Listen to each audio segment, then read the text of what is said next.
It's Ben Mannion. I'm Director of Hewett Recruitment. I'm also, as Sharon just said, President of the Chamber of Commerce and sit on the board. Hewett recruit for both temporary and permanent staff across a range of sectors. So we have anywhere between kind of 300 and 400 members of staff out working for us in local businesses. And I suppose that's where our kind of expertise comes into play, because a good proportion of those temporary workers that we have out working for us at any one time tend to be from the European Union. And then obviously from the permanent perspective, particularly in skill short areas such as IT and engineering, quite often the people that we're sourcing for our clients aren't necessarily UK nationals, given that we have got a skill shortage in those key areas. So we've got a very much a vested interest in understanding how this all works. It's kind of a slightly muddied area still, in my opinion. I think there's still some clarification required around certain areas, but hopefully we can talk around the kind of the bare bones of things today, and I can hopefully give you some advice on some of the key elements in terms of how you as an employer can get ready for this, and how really you can advise and support any workers you've already got who are EU nationals, who need to go through some of the processes to ensure they can kind of stay living and working in the UK legally. So I'll leave it at that. Just did the classic there, talked on mute. Thank you, Ben. Could we move to you, Tim, please? Good morning, everyone. I hope you can hear me. My name is Tim Hiscock. I'm an export development and international trade advisor at Strong & Heard. We're an export and import training and consultancy company based in Manchester. We're very pleased and happy to have had a long relationship with Hereford and Worcester Chamber. I'm here really to talk about everything trade related. Now, really, in theory, this is quite straightforward to understand, if not to actually do, because we left the European Union on the 31st of January, but we went into a transitional phase. On the 31st of December, we leave the customs union and single market, which means effectively that when we trade, export or import to or from the EU 27 countries, it will be like trading with countries in the rest of the world, which is quite simple to say. It actually represents the biggest change in trade procedures in living memory, frankly. About half of our trade is with those 27 countries, and it means a huge difference in the way that things happen. There will be we don't know yet whether there will be tariffs or not, because we don't know if we have a free trade agreement or not. That's one of the questions we're waiting on. But that doesn't make as much difference as many people think, because there will be trade procedures, there will be export declarations, there will be export controls, and there will be a lot more work to do in moving our goods to and from the EU 27, free trade agreement or not. I should just highlight that the government issued a 200-page booklet, the Border Operating Model, which went into a lot of detail about trading products and went into a lot of detail. They published that in September. Now they published an update yesterday, and that is now available. So anybody using that, I'll be happy to share the link to the update on that. Perhaps I'll do that on the chat when I'm not talking. So still a lot of changes to come. Still a lot of detail about how arrangements are going to work, because there are a number of easements and special arrangements being put in place, but we are looking at some very sudden, very big changes to the way we trade, and it's all going to happen immediately 11 p.m. on the 31st of December.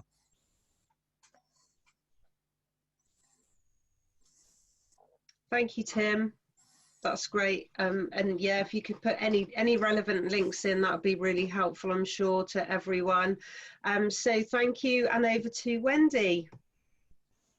Thanks very much, Sharon. Good morning. I'm Wendy Andrews, the VAT Director at Bishop Fleming Chartered Accountants, working to advise clients and working with the Chamber on basically mainly the VAT and slightly wider implications of Brexit. Yes, just picking up on what Tim said, really, big change on the 1st of January, and the imposition of a customs border between the UK and the EU will have various sort of quite complicated VAT implications as well. New rules for VAT on exports, a new treatment of VAT on imports, big issues for people who have sort of complicated supply chains across the EU, Also implications for anyone who's selling to consumers in the EU from stock in the UK. So lots of VAT issues to be thinking about. Thanks, Wendy. Thank you very much. I was just see your link, Tim, so I thought that was a question, but we are ready to move on to questions. So a very broad overview, but obviously, you know, we've got people here to talk about anything from employment and people to trade to tariffs to VAT. And I'll just throw Chris in there as well, tax, I think, as well. So any of the challenges that you might be thinking about or facing. So is anyone going to be brave and start us off with a first question, really? Either please come off mute or put something in the chat.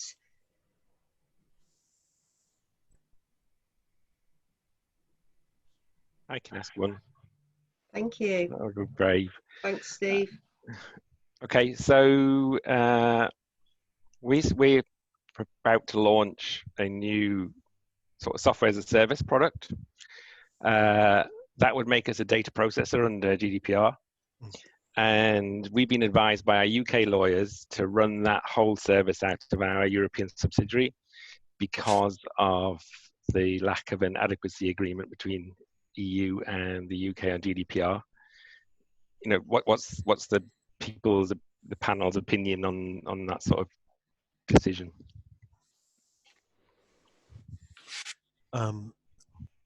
I don't know if any others want to come in, but I don't have a detailed knowledge of GDPR, Steve. I wouldn't argue with your lawyer's position because the situation is uncertain. This question of adequacy agreement is exactly the issue. And the problem comes up not so much with sharing data from the UK to the EU, as I understand it, it's the other way round. I wouldn't argue with your lawyer's position. It sounds like a fairly cautious position to me. But I think that's probably the way to go. And it is an issue for all businesses. No, it's a huge issue for your business, quite obviously from what you've said. But any business can be sharing personal information. For example, if I have a website and I invite you to sign up for a newsletter, for example, give me your name and email address, or if I invite you to buy something online, give me some credit card details. I could be bringing data from other EU countries into the UK as well. And this is the tricky bit. Now, the Information Commissioner's Office is the place to really go and get any third-party information. But I stress, I see absolutely no reason to disagree or doubt the legal advice you've been given. I'd probably just add that, you know, as a business that manage lots and lots of people's personal information in terms of their email addresses, home addresses, bank details, etc., anything to do with GDPR, I just treat with the utmost of caution. So, as Tim said, it may be that it sounds like they're kind of treating it with caution, but I think that's what I do because I think there are still so many uncertainties. So you're better off doing things to the kind of the extreme of safety, and then if things become a bit clearer later in the day, you can start to kind of relax your approach to things or do things slightly differently. Thanks both. Steve, hopefully that answered your question. We were hopeful to have a lawyer on the call today, but they couldn't make it. But it sounds to me like you've got your own lawyers already. But obviously, if you do want any further help or a second opinion or anything you need, then give us a shout too, and we can put you into contact with some others too. Okay, yep. Thank you. We've also got a couple of questions in the chat, so I'll read them out and we'll see who picks up these to answer. So from Alison, many food and drink companies repeatedly ask about changes in labelling, but I can't get a definitive answer on this. Anything on that, Tim? Yeah, there's quite a lot, Alison, about labelling in general, and food and drink is obviously right in the firing line there. There is some information on the gov.uk website. I'll post a link to that in a minute. essentially, it very much depends on the product, specifically food and drink. I think it's important. I think that it's crucial information for the importer of the goods to be named with a name and address. Anything that relates to a European standard, such as the European Organic Standard, or anything that says made in the EU or an EU product, has to go. So there are some significant changes. The regulations themselves about food, of course, don't change. We're subject to EU regulations on food labelling, and those are the regulations we'll have to come with. So it's mainly about recognising the importer of the goods. That has to be shown on what they call the primary packaging. That's the actual packaging the customer sees, and also to do with not implying that the product is a European product. But I'll find you a link, and I'll post it on the chat. Thank you. Okay, Alison, any follow-up questions for Tim? Are you okay? Yeah, I've looked at the link, so I'm aware of that, but it is quite a hefty bit of information, and you know, sending it to customers. I just wanted sort of a short checklist. So actually, what you've just said is clear. It wasn't clear to me that it could be on the packaging, so it's not going to be on the actual product. Is that right? So it depends what we mean by product and packaging, doesn't it? Say it's booze going in pallets. Yeah. Then the product label has to be in language as well now, doesn't Correct. it? Yeah, thanks. I forgot to mention that. That's right. Yeah. But it has to be the primary packaging, the packaging the customer sees. So I think if you sell like a pack of 4 cans all joined together, then it could be on the external packaging of that, if that's what the customer is going to buy. But if it's sold as individually as cans or bottles, then it would have to be on every bottle, every can, every jar. So am I right in thinking, say it's going to, I don't know, Leclerc in France, and they're the importer there, it's got to have their address on every single bottle of vodka, gin, whatever? Yeah, every single bottle if they're going to be sold singly. Yeah, that's right. Okay, thank you. Thank you. So John had a question. I think this one will be for you, Wendy. I don't know whether you can see it in the chat. Yeah, I can see it. You see it, okay.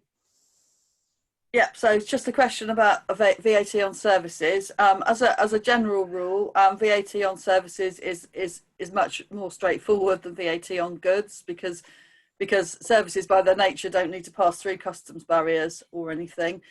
So basically, for business to business services, they'll still the same. You still won't need to charge VAT if you're supplying services to an EU business customer. The thing to watch for will be if you're supplying electronic services of any kind, especially where you're doing that to consumer customers. At the moment, you'll have a special VAT registration requirement for doing that called the mini one-stop shop. The way in which that works will change when we're not EU members anymore. The same process will be the same. Anyone supplying electronic services like e-books to European consumers will still need to be registered for VAT in the EU and pay VAT for each member state, but they'll need to get a VAT registration in a continuing member state rather than the UK in order to be able to do that. But for most, as I say, for most business to business services, they'll stay the same and still not have VAT on them. And you also will no longer need to do an EC sales list to report those services transactions. So that'll be a bit easier too. Thanks, Wendy. John, any follow-up questions, or are you okay with that? That's a piece of good news, I guess, for us. So thank you very much. Oh, that's good. Thank you. Next one is from Elizabeth. Tim, I think this one would be for you. Can you see that in the chat, or do you want me to read it out? Yeah, sure. I'll quickly read it out to give my brain a chance to think about it. When we're purchasing from the EU with no formal terms of sale, is there a standard for responsibility for paying the duty and which freight forwarder should be used? Can you give an overview about how this will work if there is no deal? Okay. Standard responsibility is specified in a contract of supply of goods by a thing called Incoterms. Now, many companies are probably trading, buying and selling to and from the EU without using Incoterms, simply because trading within the single market is relatively straightforward. If you have a contract of supply from a EU supplier, and that I would first check to see if any Incoterms have been established on that, because that will answer your question. If there isn't, then that is the thing to negotiate, which will determine who will pay the duty, and also who will decide which freight forwarder can be used. Some Incoterms, I could go on a long time about this. There's 11 three-digit abbreviations, where each one describes the responsibilities and the costs and the risk carried by the buyer and the seller, and that is the most simple way of establishing this. We're certainly with Hereford and Worcester, we actually run courses in Incoterms. It's probably something that anybody trading with the EU could do with getting a bit of appreciation with going forward. So there is no standard responsibility. If the contract doesn't say, it's something you really need to sort out beforehand. Now, there's the question of duty. As you say, if there's no deal, there will be duties to pay, but there's also the question of who is going to do the export declaration from your customer's country and do the import clearance when the goods arrive in the UK. That's usually done by the freight forwarder, but if you may want to specify the freight forwarder, or you may want your supplier to choose the freight forwarder. So quite a big question, actually. I hope that helps a bit. Incoterms ought to resolve it. The short answer is there is no standard agreement about who's responsible, and it would be open to dispute if you didn't have that within your contract. So it is a matter you need to negotiate with your supplier before the 31st of December. Could I just say a bit about VAT as well? Yeah, is that okay? yeah. On the same subject, following on really from what Tim said, no one's been too worried, as he said, about what the Incoterms were for EU goods movements. But if you have got some goods coming, for example, coming into the UK from the EU, and it's not clear who the importer is going to be, you can get a problem with import VAT. Because the new rules after the 1st of January are going to allow a VAT registered importer not to need to pay the VAT up front and be able to account for it on their VAT return. But if the importer ends up, because of confusion about the Incoterms, being someone who's not UK VAT registered, they're going to have to pay the import VAT, and it's going to be very difficult for them to claim that back. So I've certainly been stressing to people, you really need to get to the bottom of the terms on which you're doing these transactions, because it's really important from the 1st of January. Thanks, Wendy. Elizabeth, are you happy with that? Have you got any follow-up questions? Can't see you on the screen anyway, so I'm going to go for yes, or please put something in the chat if you need to follow anything up. So the next one I think might be for you again, Tim. Okay, this is customers from Germany. I've got it. Okay, yes. Customers from Germany have questions regarding product documentation, especially for heat pumps, to do with declarations of conformity, product designations, and I'm sorry, something's just come across my screen. An approval procedure. An approval procedure. A lot depends here on the actual product and the product tariff number and what is going to be required. The good news is that if your products will already meet conformity standards within the EU, so there should be nothing that you can't reach. But declarations of conformity may now be required. Now, a lot depends on what is in any agreement we get ahead of the 31st of December. It's a complicated question, and I say a lot depends on the actual regulations laid down, and the way to uncover that is by looking at the tariff number for your product and looking at one of two databases. One is the European Union's Market Access database. The other is the UK's new Export Check Tariffs database. I can give a quick link to that as well. It may be something you might want some guidance with that it's probably too complicated to go into here. But a lot of products are going to find they're going to find some complications to do with conformity, with product standards moving forward. It may be something you want to talk about in more detail outside of this meeting.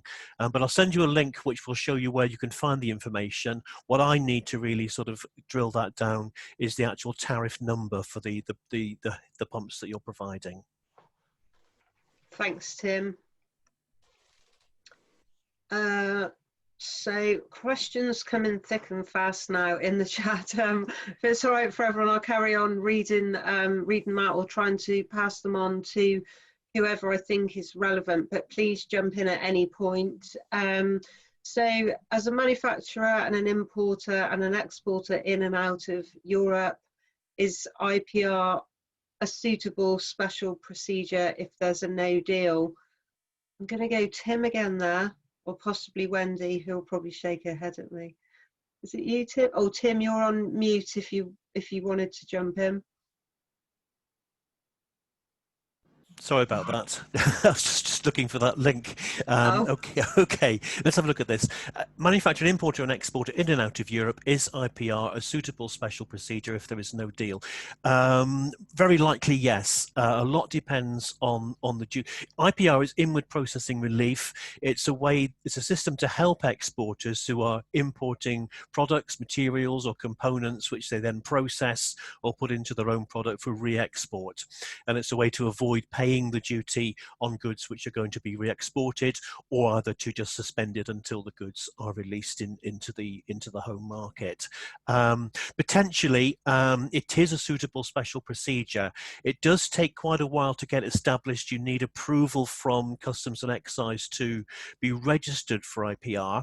The first thing I'd be looking at is what are the costs if you don't do it? So look carefully at the tariffs that you would have to pay if there is no deal. Our government has published new tariffs. Some of them have been reduced, and on some parts and components they have been wiped out altogether. So I'd first of all check whether there actually is any duty, because I know a lot of people have gone through an IPR procedure only to realise they didn't actually need it. So first of all, if you haven't done that already, Chris, check what the new tariffs would be to see if there actually is a problem there, and think about the costs, because there is a fair amount of cost in establishing and running an IPR system. And then you need to sort of compare the costs with the two. Now, if you do want to know more about IPR, it is something that Strong and Herd do help exporters and importers with. And I do believe that we could probably help you give you some initial help with that through the helpline that we run with the Hereford and Worcester Chamber. So you should be able to contact us and get some initial help on that. You're absolutely right. It's a good point for everybody. This is one system which is a useful way to avoid a sort of double duty situation, because without that, the company would be paying duty on the goods coming in, and then there will be duty again when the goods returned into a European Union market. So a very useful question that you've asked could be helpful for other people. This is a way around it. First of all, check if there actually is a problem by looking at the tariffs. Secondly, if you want to find more about how you're going to set that up, then Strong and Herd, some of my colleagues are available to help you. Thanks, Tim. Chris, again, hopefully you're okay, but please come back in if you need to. And so moving on in the meantime to Arjun, will UK businesses be able to participate in EU projects after 2020? I mean, I guess that's probably relevant to all of our panel, because perhaps it depends what sort of projects. Did you have anything in mind, Arjun, or was it actually EU funded projects? Because there's obviously still questions around EU funding and what replaces that. Yeah, it's mostly in regards to whether we can have access to EU funding. and how that be impacted after 2020 once we've left. So yeah, that's kind of where my questions lead into. Brilliant, thanks. Tim? I think the answer is it depends. A lot will depend on what's in the free trade agreement. If we leave without a deal, the prospects are that we will be outside of European funded projects as far as I know. There may be some overlap on some, quite possibly, but potentially in the longer term we'll be outside of that regime. It may well be part of an agreement that we get with the European Union. I'm afraid we're just going to watch this space. Thanks, Tim. And am I right to think that the UK are then looking at alternative sources of funding for those projects that we would have maybe gone to the EU for, but I'm not sure that that's been defined exactly yet either, has it? No, I can't answer what you said there, Sharon. I think that the idea is that the UK government will look at things like that, but there is no detail available. Nothing, yeah. Okay, thank you. So to Alison, different Alison, I think, but I'm confused now because it's still on the point of labelling, both Alisons. On that point of labelling, we only export 20% of our canned product. Our cans are labelled by an external company with pre-printed labels. It's not feasible to label each can with the importer's details.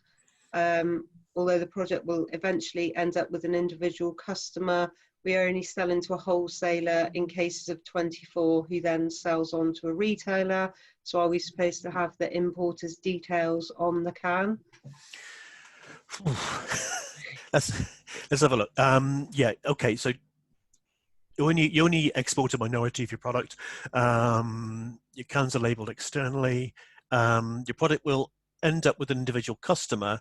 You're selling to wholesaler in cases of 24. They're selling on to a retailer, and the retailer, I guess, will then break them down and sell those cans individually. It is that primary packaging that matters. Can I just ask, what are we talking about here? Is this a food product?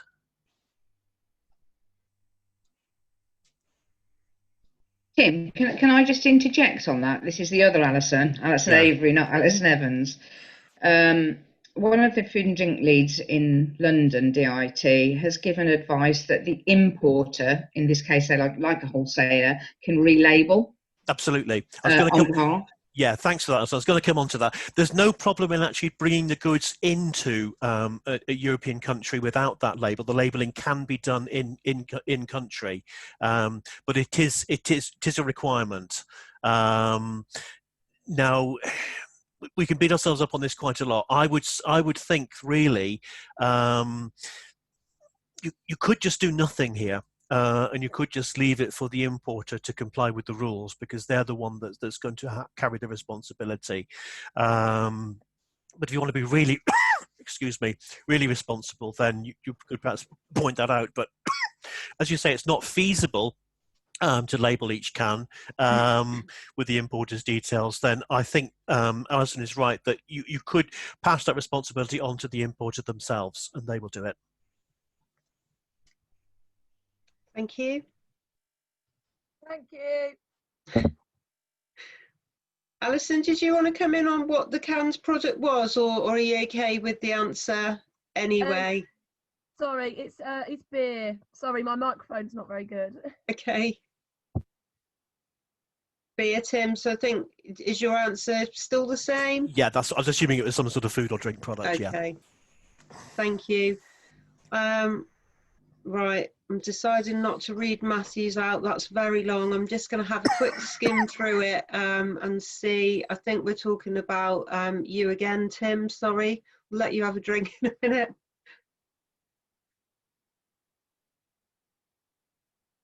You're on mute again, Tim. I don't know whether you've knocked it off. Sorry. Sorry about that. Yep. Okay. Okay, so Matthew, asking about a trade agreement, what happens to product imported from outside the UK, EU in terms of import duty if the country of origin was China, for example? When these goods are exported back out from the UK to the EU, is there a double duty effect, i.e. duty paid on the import and export? Currently, duty is paid on the import and the goods are then allowed to freely circulate between EU member states. What you've said, Matthew, is 100% correct. At the moment, you're absolutely right. Duty would be paid at a common rate when the goods enter the UK and are then in free circulation. If we do nothing, then you do have that double duty situation that you mentioned.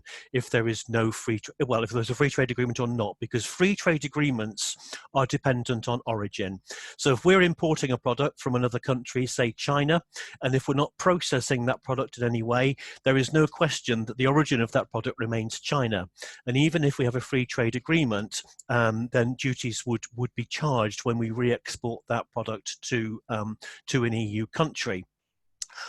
The way around that, I mean, one way in the long term might be the free ports that are in the news at the moment. But a way around that might be to use, we mentioned inward processing before, but where we're importing goods and re-exporting without processing, we can take advantage of customs warehousing, either by applying to Hmrc to be our own customs warehouse, which takes a little bit of time, or by using a commercial customs warehouse, a bonded warehouse.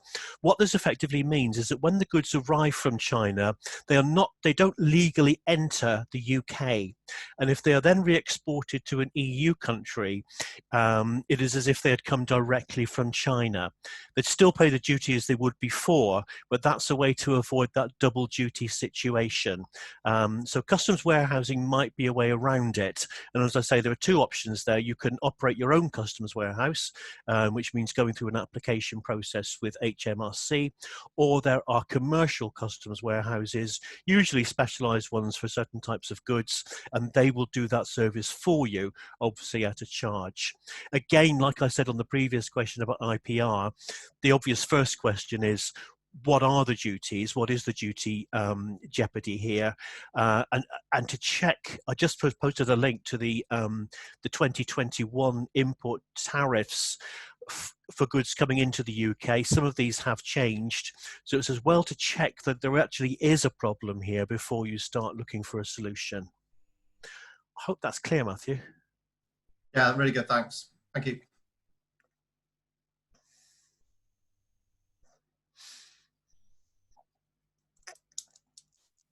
I've done it again as well. The next one's from Stephanie. Thanks, Tim. Thanks, Matthew. From Stephanie, on the 100 Days to Go session, which was the British Chamber of Commerce one, it was mentioned about being able to apply for a deferment account for up to £10,000 without a guarantee, but Stephanie can't find any information on this. I don't know whether Wendy or Chris can help. If not, we can definitely get an answer from Liam on that, Stephanie. But I'll see whether Wendy can come in. It's less me. I'm afraid it's probably more a Tim question again. Oh, sorry. Because that's okay. Because VAT guarantees won't be needed because you're going to have postponed accounting for VAT. So afraid it's over to Tim again. Unfortunately, Stephanie, my knowledge is exactly the same as yours. We are advised by government that we will be able to have a deferment account up to £10,000 without a guarantee. That's absolutely right. How do you get one? I don't know.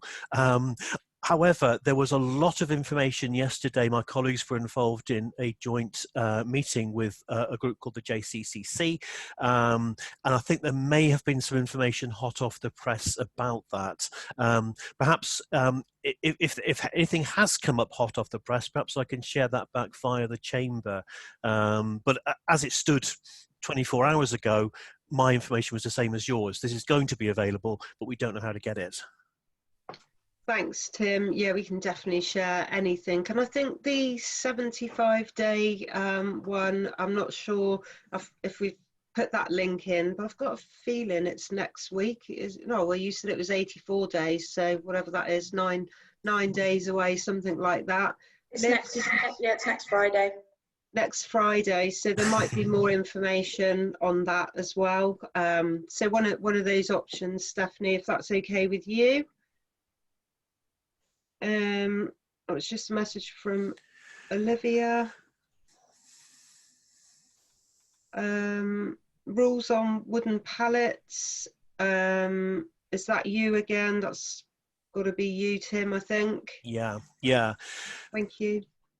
There's no official period of grace. It would be very much up to the country where the goods arrive or where the goods are import cleared into the EU, their attitude to this. So I'd have to advise caution about this and say you do need to start using the new pallets from the 1st of January. So yes, I would strongly recommend ordering them and start using them now. Some months ago, there was some worry about a possible shortage of these pallets. I haven't heard much about that since. I hope and believe that perhaps that potential shortage has been dealt with, but I would work on the assumption that we will not be able to use the non-standard pallets from the 1st of January. This is to do with containment of disease.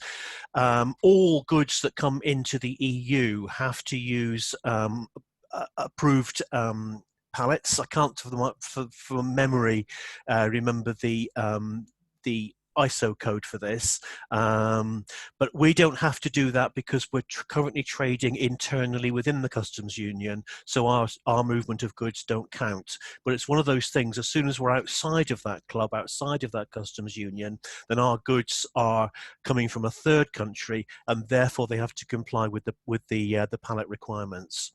So I'd have to advise you to move on that. Thank you, Tim. And I think we're at the end of our questions in the chat. So, well, I just want to say, has anyone got a question for Ben? He's sitting there very quietly. No, honestly, any other questions, please, take this time that we've got available and got these speakers here to ask any questions you've got. Sharon, could I ask Ben a question? Yeah. It's more for the rural community, and obviously this time of year it's harvest, and we use a lot of EU citizens to, bring them in and do this. What's Ben's stance on that? What are these companies got to consider, if they haven't already? Yeah, really good question. And I'm signed up to pretty much every alert you can get from the government about what the visa status is going to be for people, post 2021. And that's probably still the greyest of all areas. I don't know whether Tim will agree with me on that. There's very clear processes in place for people that are already here to go through things like the settled and pre-settled status schemes. There's very clear information about what the new points-based system is for the kind of post-January or post-December, I should say, points-based scheme, but that is very much based around what they deem as kind of skilled workers. There have been pilots run around like short-term seasonal worker visas as well, but there's nothing really been published any further on that. So I would say that at the moment, the best thing to do, and it's certainly what we're looking at as a business, as one who uses a lot of kind of EU workers as well throughout the year, is looking at whether or not there's any way of kind of securing the people that you've already got in the UK with settled and pre-settled status. They can then spend up to 6 months out of the country, so you could potentially have them back on that settled or pre-settled status, but obviously that's all about timings. And other than that, at the moment, and this has obviously been one of the biggest concerns all along, which is access to labour at this kind of level, whether it be farmers working or indeed some of the kind of shop floor roles that are around the county or two counties. At the moment, it's really about exploring other avenues in terms of what are the routes to kind of candidates do you have. And as I say, basically keeping our fingers crossed that common sense prevails and that there is more clarity provided over the use of seasonal workers specifically for the kind of farming and food industry. Thanks, Ben. Sorry, I was lost my train of thought then. I was thinking about something. I'll add to that, Sharon, just really quickly, because there is an existing visa in place for temporary seasonal workers, but at the moment that covers obviously candidates from outside the EEA in Switzerland, etc. One would, again, I think the hope is that they'll basically adopt something very similar for people post December. But when you look at the information available at the moment, all of the tier 5, as they're called, temporary visas are still based around kind of quite specialist areas. Again, it's just a kind of, watch this space basically. And there are, if you go onto the Gov website, you can sign up for alerts. So as soon as they update any form of information about the visa status or immigration, etc., you'll get notified. Okay, thanks, Ben. Back to the chat. Oh, it's just moved. One for Wendy. Proof we need for accounting for import VAT for a VAT return. Yes, sorry. Yeah, no, so maybe I'll just say a few words generally about import VAT, because that is going to change for everyone from the 1st of January, from the EU and from outside the EU. At the moment, if you bring goods in from the EU, you just account for what's called acquisition VAT on your VAT return. You don't have to pay any cash out to customs. But if you import goods from outside the EU at the moment, you effectively have to pay the import VAT in cash or through deferment in advance of claiming it back on your VAT return. So from the 1st of January, Hmrc are changing the rules for import VAT for everyone, and they'll be the same obviously for the EU and for the rest of the world. And in both cases, you won't need to pay any VAT if you're VAT registered. You won't need to pay any import VAT over to Hmrc. You'll just be able to make an adjustment on your VAT return where you sort of declare the VAT that's due to Hmrc, and then if you're able to claim it back, you claim it back in full on the same VAT return, so no cash flow implications. But Stephanie's question is obviously important. What proof will you need to do that? My understanding is that Hmrc are going to continue to issue C79 import VAT certificates, which previously have formed the basis of the VAT reclaim, but will going forward form the basis of the what's called postponed VAT accounting adjustment, which VAT registered businesses will do on their VAT returns. But as I said before, when we were talking about Incoterms, it's going to be very important that anyone who's importing anything has got a UK VAT registration, because if you don't have a UK VAT registration, you will be charged, you'll be charged import VAT by Hmrc before the goods can be cleared, and secondly, you're not going to have a mechanism to claim that VAT back. So yeah, but the simple answer to Stephanie's question is, I think, the C79 VAT certificate. Thanks, Wendy. And Alison, do we yet know what system will replace EMCS? Is something similar being trialled and tested? I don't know if Wendy can answer that. This is to do with payment of excise duties after Brexit. There is a government notice about this. To be honest, it's not something I have a good knowledge of. At Strong and Herd, we work with a specialist external associate to do with matters to do with excise payments. So the best thing, all I can really do is point to the government advice that there are changes. I think the EMCS system is still going to be in use, and certainly that will control movement of goods within the UK. They will then transfer into there'll then be an export to move into the European domain, and then they will be under European control under their system. But it's a complex area. I suspect there's probably something quite a bit behind this question, which I don't feel qualified to answer. I just really quickly looked at the border operating model document that Tim was mentioning while he was talking, and ECMS is still on there as an Hmrc system, but I guess it's the interface with the EU that, yeah, I'm afraid I'm not close to it either. Okay. Okay, sorry about that one, Alison, and maybe if Tim's got other contacts we can refer to, then that you could get in touch for those later if you did want, you know, quite a specific question answered. So then back to the chat. Tim, thank you. Put the pallet information on there. Oh, and that's the last question. So again, open up to everybody.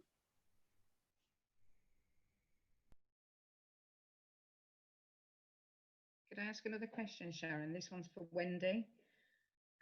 She mentioned in her opening gambit about VAT for B2C and the changes on that. Could she elaborate on that a little bit? It's a bit of a grey area for me. Sorry, I can't hear you, Alison. Can you hear me now? Yes, sorry. Yeah, it was just you mentioned about B2C and the effects on that. Yeah. Obviously, quite a lot of companies, you know, are selling direct to consumers. So what are the changes do they need to consider? Yeah, it's a really tricky one for businesses selling from the UK into the EU. At the moment, you can just send your goods directly to your customers and they can be delivered, and you're responsible for paying either UK VAT or local VAT in the member state concerned, and that all works quite well. Once you've got a customs barrier, the problem that you've got is potentially the customer, the consumer customer that's ordered the goods is responsible for paying the VAT, the import VAT into their member state, and any customs duty that's due if there's no free trade agreement. So that's going to make it really difficult for customers, because potentially they won't be able to take delivery of the goods that you've sent them, mail order, until they've been down to the post office and paid some extra money, which is obviously really bad from a commercial perspective. There's good news on the horizon, but unfortunately it's not the 1st of January. The EU are changing the rules for B2C goods coming in from outside the EU. But unfortunately, they postponed the change from the 1st of January to the 1st of July because of COVID. So from the 1st of July, effectively, if you're a UK seller into the EU consumers, you'll be able to get a special VAT registration, which will allow you to pay the VAT on the goods that are going into consumer customers in the EU, in the same way as you would on services through a MOS registration at the moment. So that'll be great from the 1st of July. There's a very tricky 6-month period when basically, if you've got significant sales to EU consumers, there's a decision to be made about what the view of your customers will be to having to pay VAT and potentially duty on top of the goods you're sending them. And the alternative, if that's a complete no-no, and I've certainly got some clients for whom that's completely unacceptable, the alternative will be to hold your stock for EU consumer customers inside the EU. So in the Netherlands or somewhere, so that you can post it to them inside the EU and continue to take advantage of the ability to account for all the VAT on those sales centrally.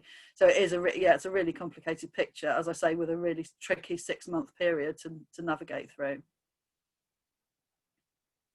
Thanks, Wendy. Thanks, Wendy. Anyone else?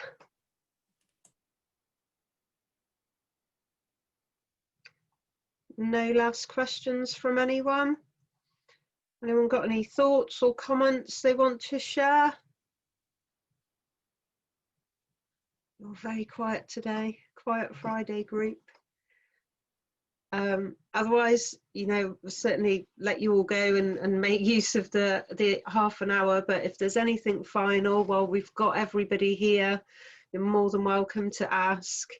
And really, just while you're thinking about that, to wrap up, I guess, please just forward us any questions you've got for any of our speakers or for us and the team at the Chamber, and we'll certainly get back to you. If we don't know the answer, we'll find someone who does for you. So please just get in touch with us for any questions you've got. Look out for the 75 days to go British Chamber of Commerce webinar.